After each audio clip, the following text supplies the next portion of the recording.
Now that you see what we're going to do in this first project, let's go ahead and get started. Here we are on Modeler 9.6. I'm on a Mac, but the PC version really is no different other than maybe the command and the control key. If you're on a Mac and you have a 2-button mouse, you're great. If you have a 1-button mouse, go out and get a 2-button mouse. You're going to need that right mouse button often.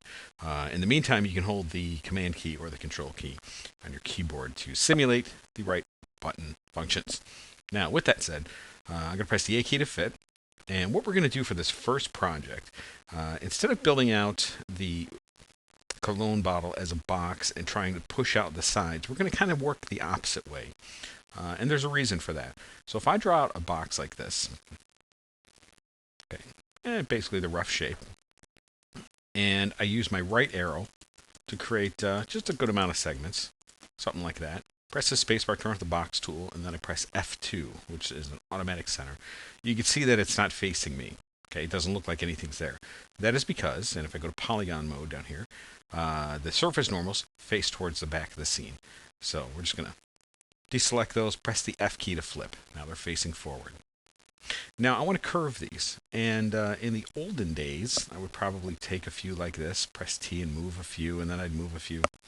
Forget it. We're going to do it much simpler. We're going to use a fall off. Okay, so we're going to hit the T key for move. That's under your modify tab up there.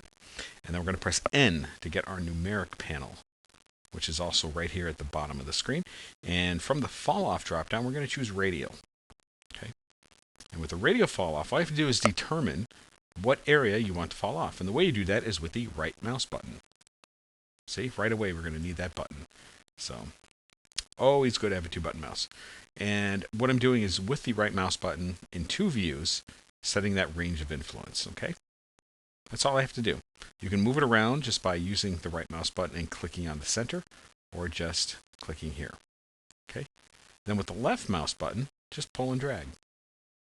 And what I've done is move, but use the fall off. So there's more move in the center and less move as I get towards the edges. The result is this nice curvature. Turn off the move tool and actually turn it back on a minute, because this will catch you later. Turn that fall off back to none. Okay, because when you use the move tool again, you'll forget that that is on, and your move tool won't work. A key to fit, and you can see that now I've got a really nice curvature that matches what we need for the bottle without much effort. But the problem comes in, how do we square out the edges and build the edges? Pretty easy. Go to edges, and what we're going to do is select an edge like this. Go to select loop down here. Okay, selects the loop. Go to multiply, and then from your more button, you probably won't have a more button. I do, because my interface is squeezed down for the recording, but if I stretch it back out, you can see that extender plus lives right there. Okay, if you have a teeny tiny screen, then you will have a more button. Okay. So hit extender plus, and it looks like nothing happens, right? Press that T button for move, and look. You've just extended out that edge. So it's a little tricky to use. It's very confusing because you don't actually see it do anything. But what it does is take your selection and duplicate it. And it duplicates it in the exact same place, almost like a clone. But because it was selected, and you cloned it, you extended it, that new version, almost like a bevel, is actually selected. And then all you have to do is move it out. Okay. Now that's great if you're going to make a shape like that, if you ever need to, some kind of a book page or something. It's a good way to work. But we need to flatten that out. And instead of using stretch or anything like that, just press the V key. Get your set value. Select Z, because that's where we are. We want to work down the Z. And I know the black crosshair is 0, so I click OK. And that brings all of those points to 0. And then I can press T and just move those back. And spacebar turns off the tool. Question mark deselect. Now I've got my shape that actually squares off. Okay, pretty easy. Let's save this. Control S. We'll do a save as. I've got a bunch of FireWire drives hooked on my system, and when I go to save, it actually fires up all those drives, and I should change that. There it goes. So things work a little bit more efficiently. All these drives start speeding up. I'm going to go right to my desktop, and I've got CologneBottle, and we're going to save it there. And actually, I have a folder. This is our projects folder, so we got it right there. All right, so there's the first part. Now, for the next part, we need to build out this back end.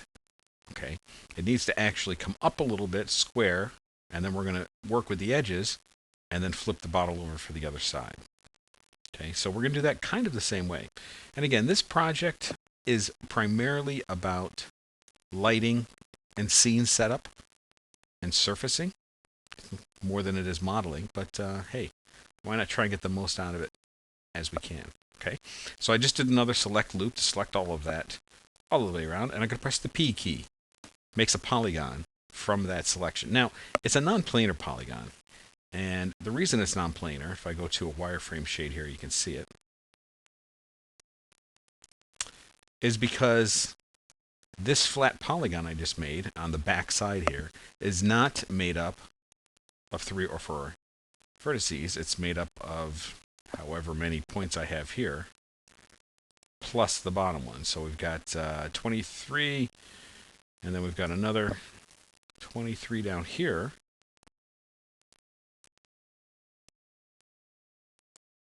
46 polygons, 46 points, okay?